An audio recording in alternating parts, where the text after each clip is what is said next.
Graças a Deus. Minha amiga, meu amigo ouvinte, que Deus abençoe a sua vida, a sua família. Que Deus tenha compaixão de você, como tem tido compaixão de mim. Para que todos nós possamos vivenciar no reino de Deus toda a glória, todas as promessas que Ele nos tem feito na sua palavra. E eu queria dividir com vocês, neste momento, uma palavra que eu estava lendo lá em Lucas, capítulo 24, quando, logo após de Jesus ter ressuscitado, ele apareceu para os discípulos. E diz o versículo 40, dizendo assim: mostrou-lhes as mãos e os pés. E eles, por não acreditarem ainda, por causa da alegria e estando muito admirados, Jesus lhes disse: vocês têm alguma coisa de comer? Então, lhe apresentaram um pedaço de peixe, um peixe assado e um favo de mel. E Jesus comeu na presença deles. A seguir, Jesus lhes disse: são estas as palavras que eu vos falei, estando ainda convosco. Importava se cumprisse tudo o que está escrito na lei a meu respeito, na lei de Moisés a meu respeito, nos profetas e nos salmos. Então lhes abriu o entendimento para compreenderem as Escrituras. E lhes disse: assim está escrito que o Cristo havia de padecer e ressuscitar dentre os mortos no terceiro dia, e que em seu nome se pregasse arrependimento para a remissão de pecados a todas as nações, começando de Jerusalém. Então, o que me chama a atenção, o que me chamou a atenção, certamente é o Espírito Santo, que me deu esse discernimento, e eu quero dividi-lo com você, talvez vai ajudar muitas pessoas. É que nesta aparição de Jesus para os discípulos, a primeira coisa que eu verifiquei, que eu verifiquei, é que Jesus liberta o entendimento deles. Diz aqui o texto que então lhes abriu o entendimento para compreenderem as Escrituras. E esse é a grande revelação do dia de hoje. Para você que me ouve, minha amiga, meu amigo ouvinte. Às vezes, por falta de compreensão das Escrituras, por conta da cegueira espiritual, as pessoas não entendem a Bíblia, não entendem o que Deus está falando. Elas ouvem, mas não compreendem. Não compreendem. E quando compreendem, compreendem de forma errada. E isso, falas fracas, frágeis, débeis, quando tem que enfrentar as dificuldades das suas vidas. Jesus lhes abriu o entendimento para compreenderem as Escrituras. E eu queria, neste momento, interromper essa mensagem e abrir o seu entendimento em o nome do meu Senhor. Em o nome do meu Senhor, eu quero abrir o seu entendimento. Então, por favor, aproxime-se do seu rádio receptor, do seu televisor, do seu computador e coloque as suas mãos sobre ele, porque eu vou fazer uma oração agora para libertar o seu entendimento, para que você venha compreender as Escrituras Sagradas de acordo com o Espírito Santo. Então, por favor, prepare-se neste momento que eu vou fazer essa oração rápida, objetiva. Eu vou ministrar a libertação do seu entendimento, para que você então possa compreender perfeitamente as Escrituras. Então, está preparado? Então vamos orar. Na santíssima autoridade do Senhor Jesus e na unção do Espírito Santo, neste momento, eu abro o entendimento dessa criatura que me ouve e crê. Que o seu entendimento seja livre para compreender a palavra do Senhor Jesus, para compreender as profecias, para compreender a lei, para compreender os mistérios que envolvem a fé que traz vida, que salva, que liberta. Sim, meu Pai, em o nome do Senhor, nós liberamos esse entendimento para que essa criatura seja livre a partir do conhecimento da tua palavra. Quando ela lê a Bíblia, a partir de agora, nenhum espírito vai bloquear o seu entendimento. Nenhum espírito vai impedir que ela entenda aquilo que o Senhor está falando. Por isso, eu ministro a liberação, a libertação desse entendimento em o nome do Senhor Jesus Cristo. E quem crê, diga amém e graças a Deus. Graças a Deus. Minha amiga, meu amigo ouvinte, agora você tem o entendimento liberado para compreender as Escrituras. Conforme Jesus fez com os discípulos, ele nos deu autoridade para fazê-lo também com você. Nós fazemos isso em nome e para a glória dele.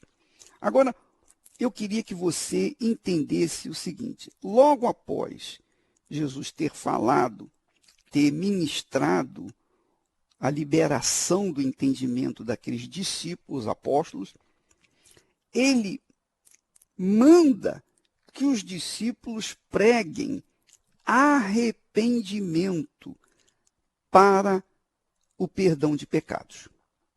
Arrependimento para o perdão de pecados. Ora, você verifica que João Batista pregava o arrependimento para a remissão de pecados, que quer dizer o perdão de pecados. Você tem que se arrepender para receber o perdão de pecados. Arrependimento não envolve um sentimento. Arrependimento não envolve um pesar simplesmente. Arrependimento não envolve remorso. Remorso é uma coisa, arrependimento é outra. Remorso leva a pessoa a sentir pena de ter feito uma coisa errada, mas isso não resolve o problema, porque ela vai e continua fazendo a mesma coisa. Então, remorso é uma coisa que a pessoa volta a cometer o mesmo pecado. E Deus não aceita remorso. Para que você possa ser perdoada, você tem que se arrepender. Arrependimento envolve muito mais do que sentimento. Arrependimento envolve alguns passos que são deveras extremamente importantes para que a pessoa seja livre, seja salva. E eu quero dizer quais são esses passos necessários para o arrependimento. O arrependimento envolve, presta atenção, em princípio, envolve o sacrifício. Não existe arrependimento sem sacrifício. Para que você se arrependa, você tem que sacrificar. Sacrificar de forma que você venha sentir a dor daquilo que você está fazendo. Por exemplo, você precisa se humilhar reconhecendo o seu pecado. É o primeiro passo. Eu sou pecador. Eu reconheço que eu tenho pecado. Eu reconheço que eu tenho traído, eu reconheço que eu tenho mentido, eu reconheço que eu tenho enganado a minha esposa, ou enganado o meu marido, eu reconheço que eu tenho roubado, que eu tenho mentido, que eu tenho enganado, que eu tenho vivido uma vida à parte daquela da igreja. As pessoas me veem e pensam que eu sou um santo, mas na realidade ninguém sabe, só Deus e o diabo sabem quem eu sou. Então a pessoa, quando se arrepende, ela tem a humildade, ela sacrifica o seu orgulho e torna-se humilde para reconhecer diante de Deus o seu pecado. Primeira coisa, sacrificar o orgulho e tornar-se humilde para reconhecer o pecado. Segundo passo para o arrependimento, o sacrifício de confessar oralmente o seu pecado. Então a pessoa confessa o seu pecado de forma audível. Ela fala com Deus, ó Deus, eu fiz isso, eu fiz aquilo. Ela não fala só no pensamento, mas ela fala com a boca, com seus lábios. Ela fala porque quando ela fala, ela liberta a sua alma, o seu coração daquele pecado. Ela liberta. Então ela precisa confessar. Uma vez que ela se humilha e confessa o seu pecado, então ela está se arrependendo. Além disso, o terceiro passo é sacrifício do abandono imediato do pecado. Por exemplo, se ela estava traindo a esposa, ela vai deixar de trair a esposa. Se ela mentia, se ela enganava o marido, vai deixar de enganar, vai deixar de mentir, etc, etc, etc. Então, arrependimento, primeiro, envolve a humildade em reconhecer o pecado. Quer dizer, você sacrifica, em outras palavras, você sacrifica o orgulho e confessa que você é um pecador. Segundo passo, você confessa oralmente, você fala na sua oração diante de Deus, ó meu Deus, eu fiz isso, eu fiz aquilo outro, o Senhor me perdoe. Segundo passo. Terceiro passo, ela abandona imediatamente o seu pecado. Quer dizer, é um sacrifício. Abandonar o pecado é um sacrifício para o pecador, mas é o caminho da conversão, é o caminho da comunhão com Deus. E o quarto passo, eu diria que era o quarto passo, seria o sacrifício de odiar aquilo que a carne gosta, que é o pecado. Então, o terceiro passo é o sacrifício do ódio ao pecado, o ódio do engano, o ódio do adultério, da prostituição, o ódio a tudo aquilo que denigre o coração da pessoa, que denigre, que mancha a mente da pessoa, a consciência dela. Então, quando nós lemos na Bíblia sobre o arrependimento, porque sem o arrependimento sincero, verdadeiro, não há remissão de pecados, não há perdão de pecados. Então, você deixa o orgulho de lado e se humilha e reconhece o pecado. Primeiro passo. Você deixa de falar só na mente, você fala com a boca para liberar a sua fé. Isso é um sacrifício. Terceiro sacrifício, abandonar imediatamente o pecado. Esse sacrifício é cruel, porque a pessoa que vive no adultério gosta do adultério, que vive no engano gosta do engano, que vive no roubo gosta do roubo. Mas se ela quer se arrepender, se ela quer se consertar com Deus, se ela quer entrar em aliança com Deus, ela tem que sacrificar, ela tem que odiar esse pecado. Se não houver esses passos que denotam, que mostram, que demonstram sincero arrependimento, tampouco há o perdão de pecados. Então, a condição para que você seja livre de todos os seus pecados é o arrependimento. Eu estava lendo no meu Facebook uma jovem dizendo: bispo, eu consigo perdoar as pessoas, mas eu não consigo me perdoar. Eu não consigo me perdoar. Eu carrego o sentimento de culpa o tempo todo. Ora, se você carrega o sentimento de culpa o tempo todo, é porque você tem culpa ainda. Você não perdoou, com certeza você não perdoou. Não, eu perdoei. Não, não perdoou.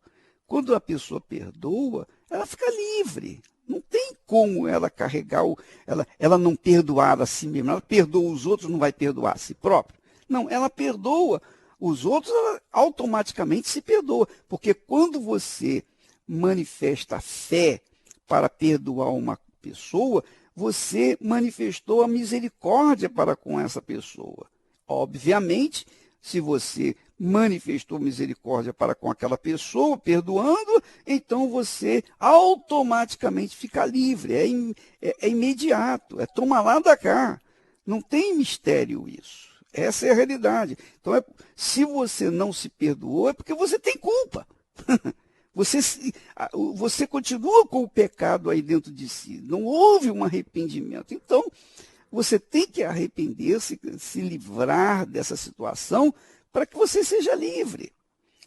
Porque não há perdão de pecados sem o arrependimento sincero. Se você tem fé para perdoar, você terá fé para receber perdão. Se você não tem fé para perdoar, você não tem fé para receber o perdão. É como Jesus disse: se você tem fé para dar, você vai ter fé para receber. Se você não tem fé para dar, você não vai ter fé para receber. Não tem outra, não tem mais e blá, blá, blá. É isso aí. Quem crê vai, quem não crê fica. Quem crê recebe, quem não crê não recebe. A fé envolve isso. Você toma atitudes que é sacrificial, é uma atitude sacrificial, é dolorosa, não é fácil.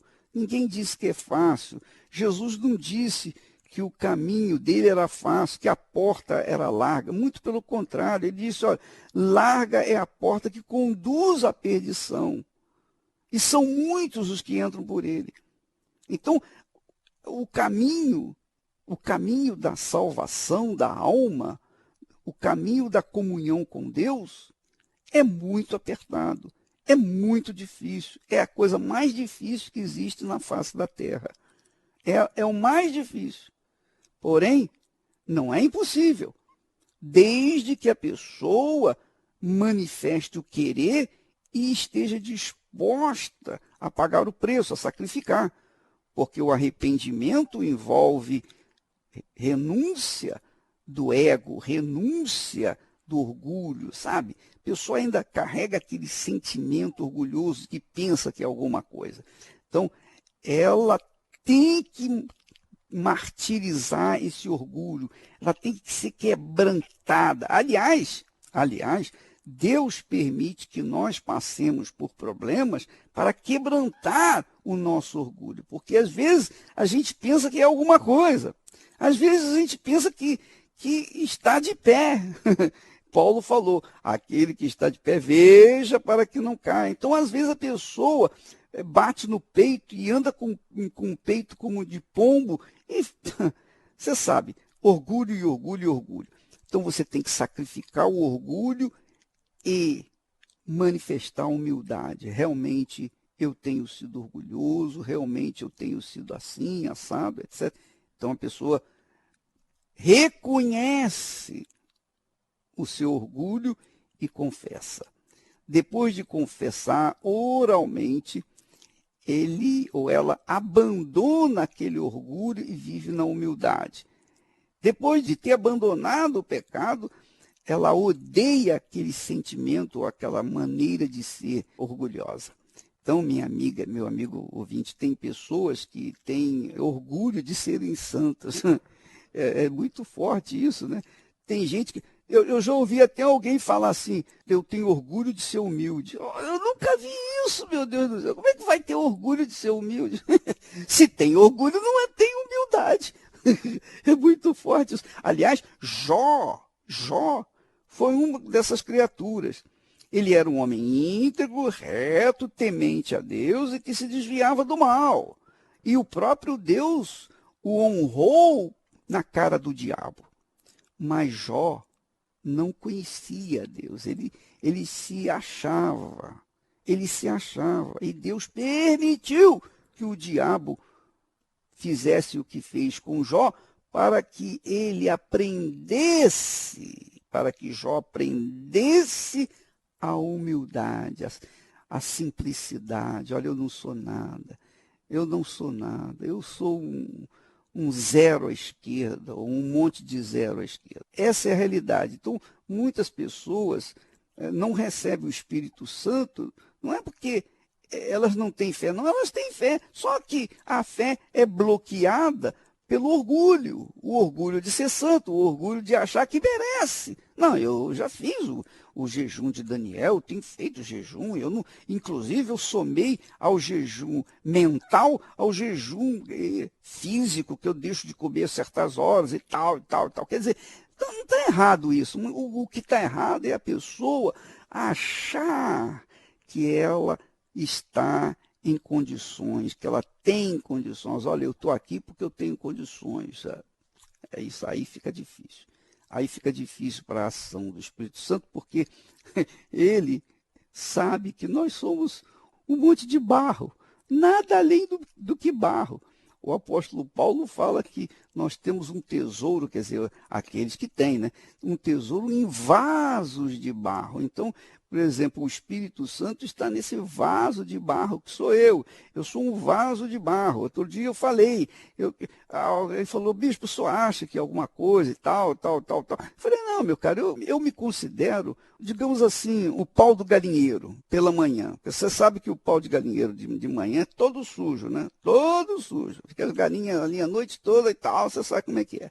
E assim somos nós, não somos nada, nós somos insignificantes, não temos nada, tudo é emprestado, passa, tudo acaba, tudo cessa.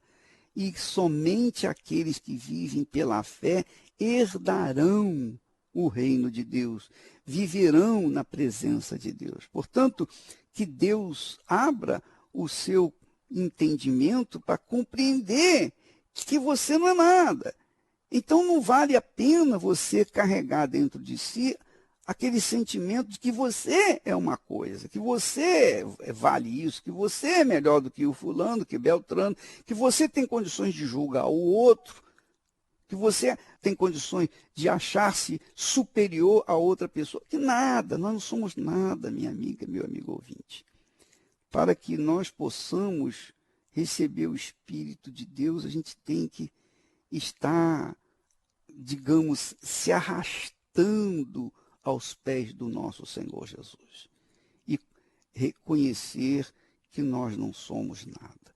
Deus, então, na sua infinita tanta misericórdia e compaixão, então ele certamente faz abençoar. Aliás, eu queria até ler um texto muito bacana que você vai entender bem como é o Espírito de Deus, como ele age na vida da gente. Olha só o que está escrito. O que o apóstolo Paulo, dirigido pelo Espírito Santo, diz. Irmãos, ele está se referindo aos irmãos, não incrédulo, não. Ele está se referindo àqueles que serviam, àqueles que seguiam ao Senhor Jesus. Ele diz assim, irmãos, reparai, pois, na vossa vocação. Reparai, pois, na vossa vocação, visto que não foram chamados muitos sábios segundo a carne, quer dizer, sábios deste mundo, nem muitos poderosos, nem muitos de nobre nascimento. Pelo contrário, Deus escolheu as coisas loucas do mundo para envergonhar os sábios, e escolheu as coisas fracas do mundo para envergonhar as fortes. E Deus escolheu as coisas humildes do mundo e as desprezadas, e aquelas que não são, para reduzir a nada aquelas que são, que acham que são, a fim de que ninguém se vanglorie na presença de Deus. Você sabe, minha amiga, meu amigo ouvinte, em 1 Coríntios, capítulo 1, e versículo 26, 27 e 28. Eu me encaixo perfeitamente dentro desse texto, porque só em pensar o que eu era, não que eu seja alguma coisa hoje, mas Deus, como diz aqui, escolheu as coisas loucas do mundo, eu era um louco do mundo, coisa fraca do mundo, eu era um caso fraquíssimo, eu era um nada. Deus escolheu as coisas humildes do mundo, as desprezadas. Poxa, eu sei o que isso significa. Aquelas que não são nada, para reduzir ainda nada aquelas que são. Ele me escolheu por conta dessa situação, não porque eu merecesse alguma coisa. Minha amiga, meu amigo ouvinte, você tem que entender que Deus é o soberano, é o Altíssimo, é o Todo-Poderoso, é o Santíssimo. Ele é o Criador dos céus e da terra. Ele toma os oceanos na palma das suas mãos. Todos os oceanos ele coloca na palma das suas mãos. Imagine isso, a grandeza de Deus. Ele chama todas as estrelas, cada uma delas pelos seus nomes. Olha como ele é grande. Ele é imenso. A minha cabeça não tem capacidade, a minha mente, eu não tenho condições de compreender a grandeza de Deus. Nem você, nem ninguém. Deus é altíssimo, é soberano, é o Senhor dos exércitos de anjos. Então, como chegar diante da presença dele achando que é alguma coisa? Então, nós temos que reconhecer essa situação que nós carregamos de pecado, de imundície, de loucura, para que ele, então, veja na sua misericórdia, possa nos livrar e fazer de nós pessoas íntegras, retas, e pessoas que possa ele, na pessoa do Espírito Santo, fazer morada dentro de nós. Graças a Deus.